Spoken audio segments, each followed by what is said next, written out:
Hello नमस्कार। मैं travel कर रहा हूँ दिल्ली टू लद्दाख।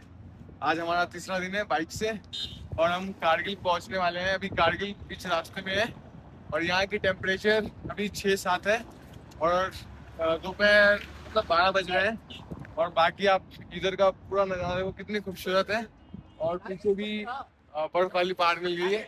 बाकी आप पूरे व्यू देखो अच्छे से।